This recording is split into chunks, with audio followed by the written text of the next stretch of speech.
So I want you to be now super uncomfortable and watch this video of an interaction between him and none other than Diddy. Take a listen. Justin, you ever seen the movie 48 Hours? Right now, he's having 48 hours with Diddy, him and his boy. They're having the times of their lives, where we hanging out and what we doing. We can't really disclose, but it's definitely a 15-year-old's dream.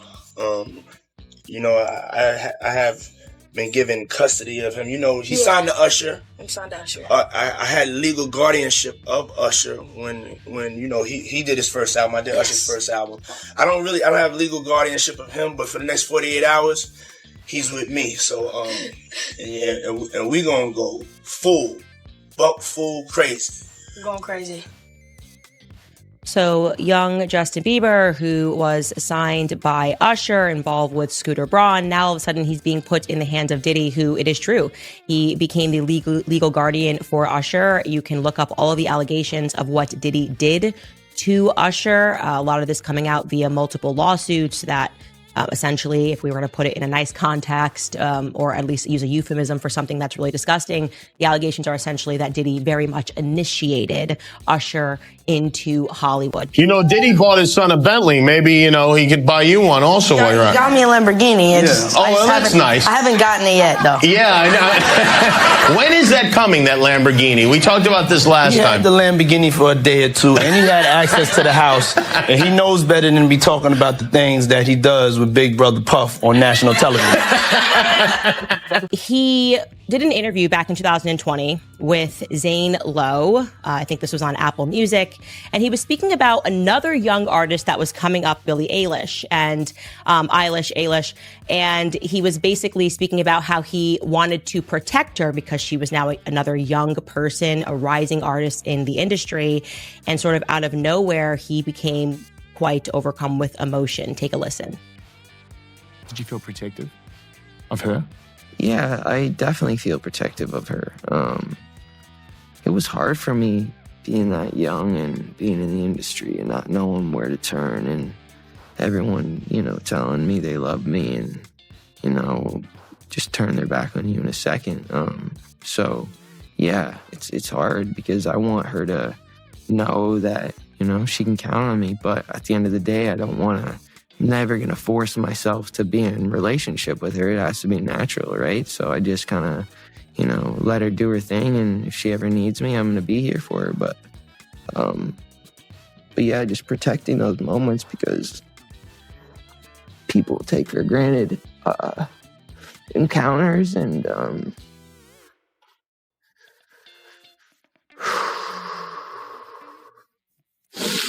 yeah. So yeah. I just want to protect her, I don't want her to lose it. I don't want her to, go through anything I went through. I don't wish that upon anybody. So, yeah, if she ever needs me, I'm just a call away. I'm not even kidding. Watching that clip makes me emotional because he is saying so much without really saying anything. And in this one video, it looks like whatever Justin is doing, I'm not going to show it out of just respect for the fact that I truly believe that Justin Bieber is a victim. But whatever he is doing in this video with Trey Songz and Odell Beckham Jr. looks highly suspicious. I can show you a still from that video because I think the relevant part is Justin Bieber is not sober. He is clearly very heavily under the influence at this party. And if you remember that lawsuit that the producer Rodney dropped against Diddy, he said that unbeknownst to all of these people, they were being drugged at Diddy's parties, that they were pouring out the liquor bottles and replacing it with other drugs. He kept... To my limits. Oh, I got back. I gotta feel that experience. I'm coming back. So good. Happy New Year! Woo! Unearthing videos of Justin Bieber at Diddy parties. Now, Justin Bieber was obviously extremely young when he entered the industry, extremely innocent when he entered the industry, an industry that he did not quite understand as a boy who just knew how to sing and play the guitar and just did both of those things on YouTube. Then he was scooped up, and suddenly he was a part of people like Diddy going after him and saying, hey man, why don't you pick up my phone calls? There's actually a video of that. Diddy and Justin Bieber looks to be like 15 years old and said, why aren't you picking up my phone calls? And he's like, oh, I know you were trying to contact me through people and I don't have your number. And the next thing we know, Justin is at Diddy's parties. What's up, man? You good? I'm good. How are you? All right, young brother, everything's good? Everything's Selling great. out arenas and everything? Yeah. Starting to act different, huh? No, you ain't been calling me and hanging out the way we used to hang out. Well, I mean, you try to get in contact with me, through all my, business, partners and whatnot. Mm-hmm. But you never really got my number, so. Correct. Okay. My number? Yeah. I'm gonna tell you my number. Yeah. Candace Owens came onto the segment already on edge. There were no smiles, no attempts at humor, no small talk to ease the audience in. From the very first words, she made it clear. She wasn't here to entertain. She was here to call out what's wrong. Her tone was unflinching, precise, almost cutting. It felt like she had been holding this frustration in for years, and now she was done holding it back. She said plainly, "People keep treating this like just another celebrity scandal, another juicy Hollywood headline to gossip about. But this, it's not entertainment." Candace explained that what she had uncovered was deeply disturbing. She added that the reason it kept happening year after year is that the public never demanded accountability. The industry exploits this ignorance and keeps pushing boundaries because nobody calls them out. Then she hit the detail no one wanted to focus on. She emphasized it carefully, almost painfully slow. Justin Bieber was just 15 years old, not 18, not legal, not anywhere near mature enough, just 15. Candace stressed that this alone should have ended the conversation immediately. She continued, "Adults struggle to see the wrong here because fame clouds judgment. The moment a teenager becomes wealthy, people act as if the rules don't apply. Protection, guidance, suddenly, it vanishes." Candace called that logic revolting. She insisted that being famous doesn't strip a child of their humanity. The entertainment world, she argued, thrives on disguising abuse as opportunity. Words like mentor, big brother, and networking get thrown around, and the public buys it, desperate to believe it's innocent. Candace said she was done letting that illusion persist. When you actually watch what's happening, it's not guidance you see. It's entitlement. Powerful adults assuming they can take liberties with a teenager just because of their status, she said. Candace was clear. Fame is not a shield. It's a spotlight, one that exposes kids to everyone, including people with dangerous intentions. When a teenager becomes a superstar, the industry circles around them, but not everyone comes with clean motives, she warned. Finally, she laid it out bluntly. The business treats young stars like walking dollar signs, not kids. Once the money starts flowing, boundaries get dismissed, and then anyone trying to enforce them becomes an obstacle. Once the money starts flowing, the child's well-being slides to the bottom of the list. That's when Candace Owens shifted her focus to Diddy, and her tone sharpened even further. She revealed she had gone back to watch old footage that used to circulate online as if it were funny. There he was, Diddy grinning at the camera, bragging, showing off his pride about spending private moments with Justin. Candace said seeing it now made her furious, because it was never normal, and it should never have been laughed at. She made it clear, it's completely inappropriate for an adult to casually talk about managing time with a 15-year-old. The clip alone, she insisted, should have set off alarm bells years ago. Instead, people shared it, joked about it, and treated it as some lighthearted celebrity quirk, all because fame gave it a shiny, misleading veneer. Candace's anger grew as she explained that these incidents weren't hidden. They were on full display, Yet the media framed them like Justin was lucky to be there, as if being included in adult circles was a privilege rather than a violation. She said, "That's how warped celebrity culture is. Teenagers aren't meant to be pushed into adult worlds like that.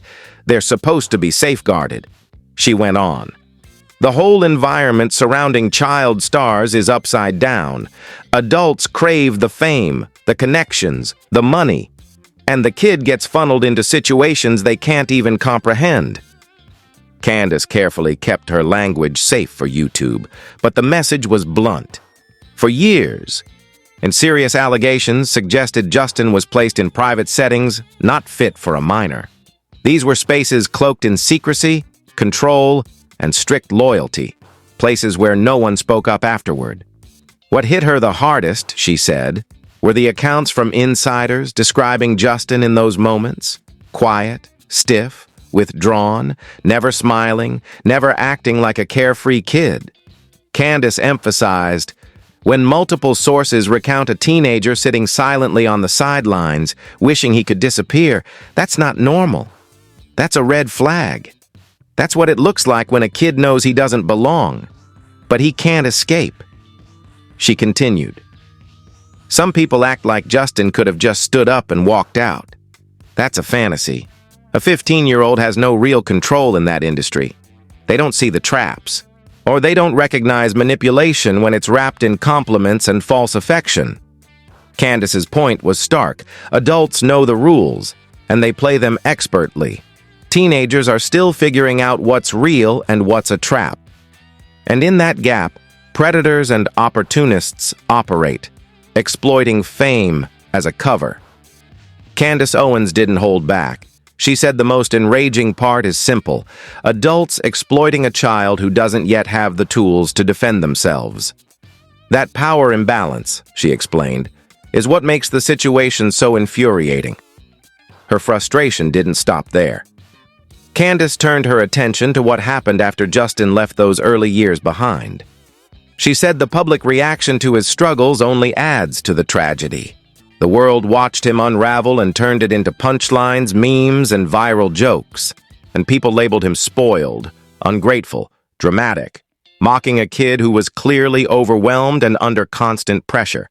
Candace insisted that people love to act shocked when young stars hit a breaking point, but few ever examine the relentless scrutiny, the exposure, and the emotional toll that leads to those moments. Justin's struggles didn't happen randomly. Something built over time, and eventually it broke through. Trauma, she explained, doesn't always show up quietly or politely. Sometimes it erupts as anger. Sometimes it manifests as chaos. Sometimes it shows as someone trying to escape their own mind. Candace said that when you look at Justin's past behavior through that lens, it stops appearing as entitlement. It becomes visible pain. She urged viewers to watch his old interviews again. The fake smiles, the wary eyes, and the tense posture, the way his energy never matched the situation, all signs.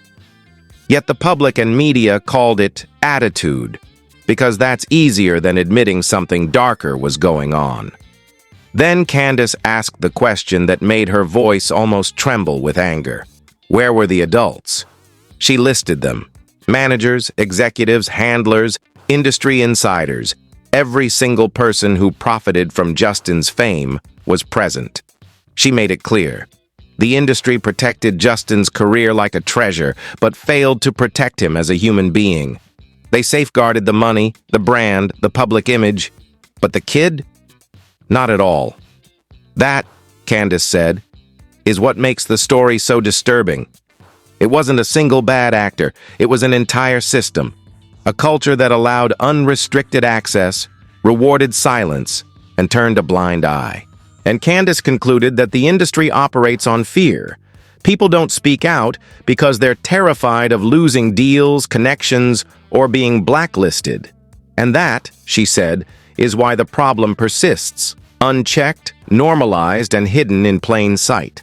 Candace Owens made it clear: fear breeds silence, and silence shields the powerful, while the vulnerable are left to fend for themselves. She said this isn't a one-off mistake. It's a system designed to protect the adults and leave the young star carrying the fallout. But Candace refused to let Justin be reduced to a headline or a scandalous soundbite. She highlighted his survival, his resilience, and the boundaries he learned to set as he got older.